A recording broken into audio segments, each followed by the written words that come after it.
Can everybody hear me in the back? Louder? Okay. Thank you. My name is Vincent Nowaczewski.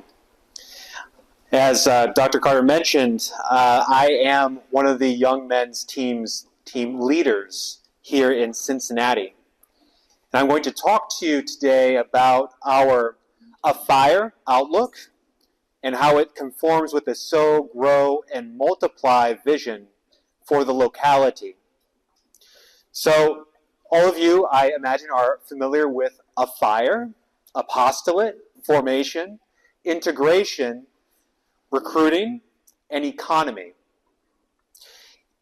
Broadly speaking, in our young men's groups, our objective is to support apostolate of the locality in general, and then our team apostolate.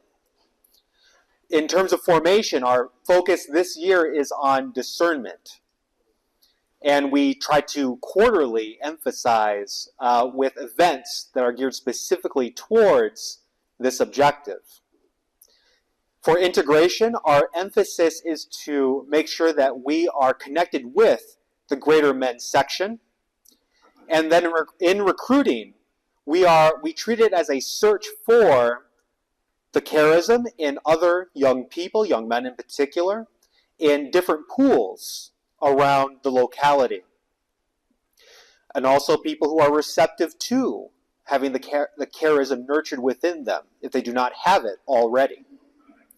And then, of course, with economy, we are focused on basically providing for ourselves in terms of our meeting costs, but also supporting our legionaries of Christ who minister to us, and also the consecrated women of Regnum Christi who also pour into us and form us.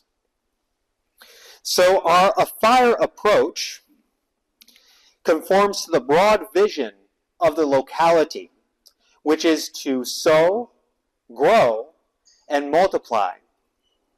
In this talk, I'm going to be focusing on the apostolate, the integration, and then the formation aspects, and how it basically conforms to this vision of sow, grow, and multiply.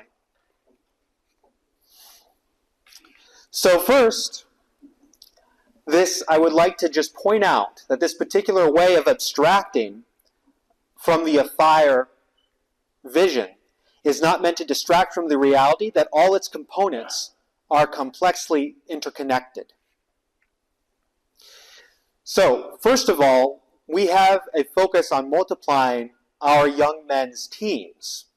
And so, in order to do this, we need to find other people who are receptive to the charism or already have the charism, but are out in the Cincinnati milieu. So we must first sow. And there are three main areas in which we are attempting to sow in the community, the local milieu of Cincinnati. We have the Young Catholic Professionals Organization, where we are plugged in with, so to speak, but then also in our encounters with university students, particularly in the environment of the University of Cincinnati, and then also being open to gifts of the Holy Spirit. So that is connected with people who are involved with Regnum Christi or are friends of the movement and recommend different people to us. So we have a goal in our young men's team this year to be very intentional about being integrated with the Young Catholic Professionals Organization in Cincinnati, that local Cincinnati chapter. So that means going to the events, inviting people intentionally in the context of those events to our young adult events. So it isn't just our Encounter with Christ teams that we are trying to invite people into. We are also trying to invite them to young adult sections at large that involve both men and women, young men and young women. Secondly, any opportunity that we have to accompany young men in particular in the university environments, It happens to be the University of Cincinnati, since I happen to be a PhD student at the University of Cincinnati. So it's kind of an opportune thing to take advantage of. But to work with those people that you run into who are interested in pursuing more within the context of their Catholic spiritual and religious life. Lastly, under this topic, I would like to emphasize that our receptivity to just providence, so the providence of running into people who, for one reason or another, have some gift for being able to be sympathetic towards the movement at large.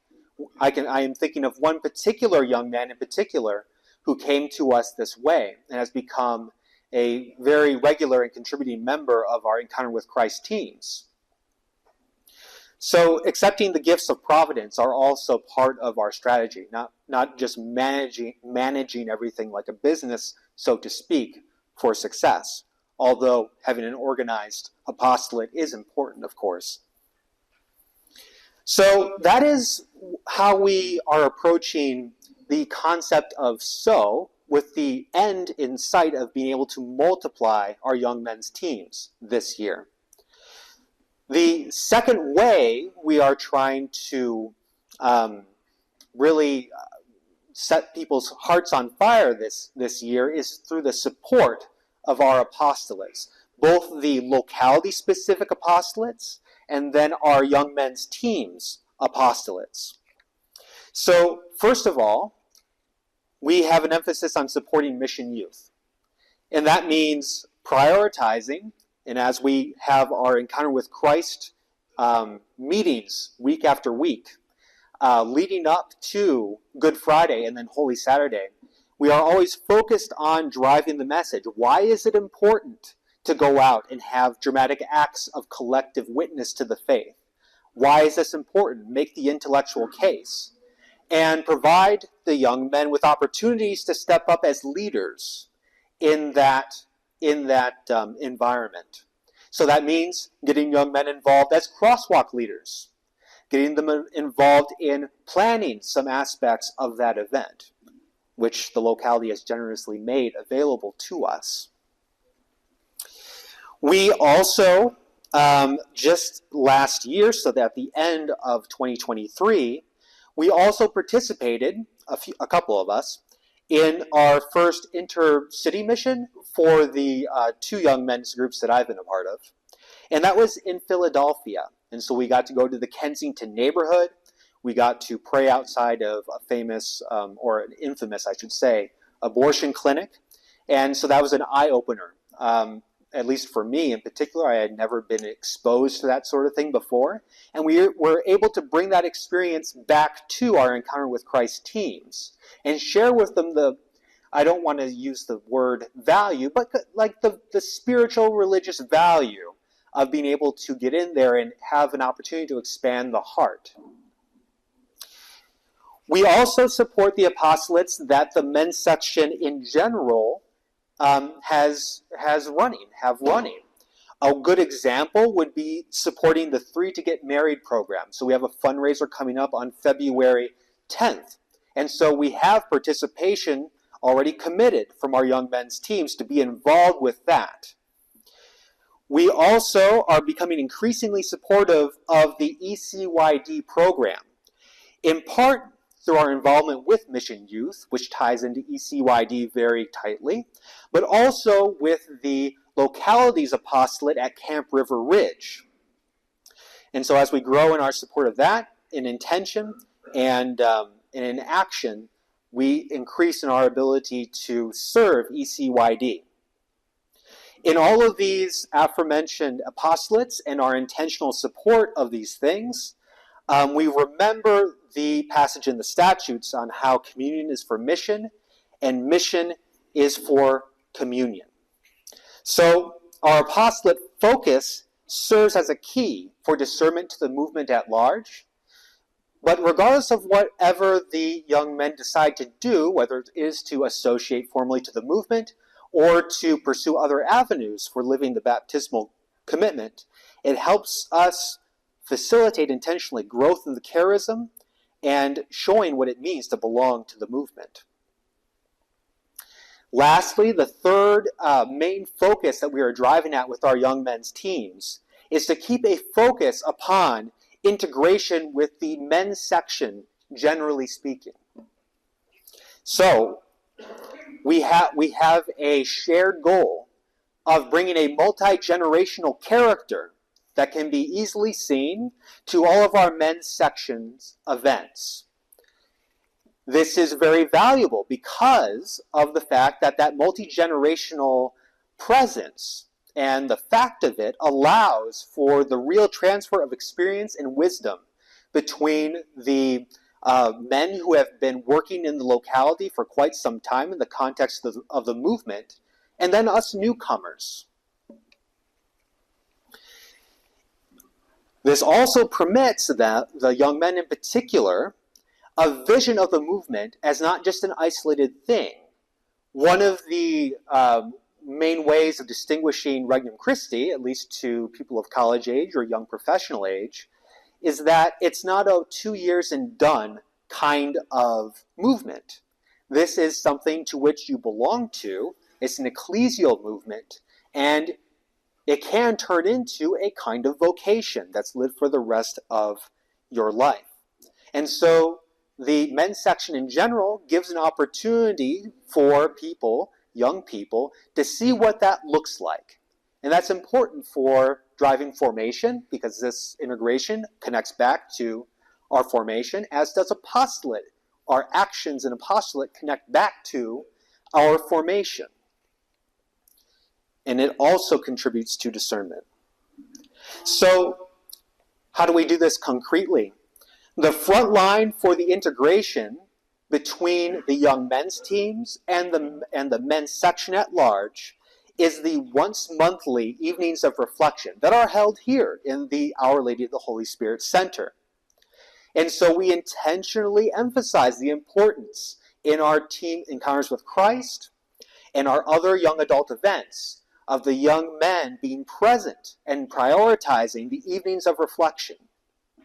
And this is a jumping off point, because we want our young men to be participating in the overall aspects and the broad aspects of locality life in general. And so examples would be support of Camp River Ridge, the men's annual retreats that are put on, again, here at the Holy Spirit Center, and apostolates like 3 to Get Married, and I could go on all the wonderful things that the locality is doing. So, to wrap up on this section, integration with the men's section at large promotes a feedback into our ongoing formation as young men in the movement, and contributes to it partially contributes to the conservation of the locality at large. And so this is our primary driver of growth. So thank you so much for your time listening to me talk about our outlook for the young men's groups this year. We are trying to emphasize our apostolate, our recruiting in the context of finding places to sow the seeds of the charism, or to bring the charism out. And then also to integrate with the men's section, doing this as a way to sow, grow, and multiply. So, thank you so much for your time, and I'm open to questions.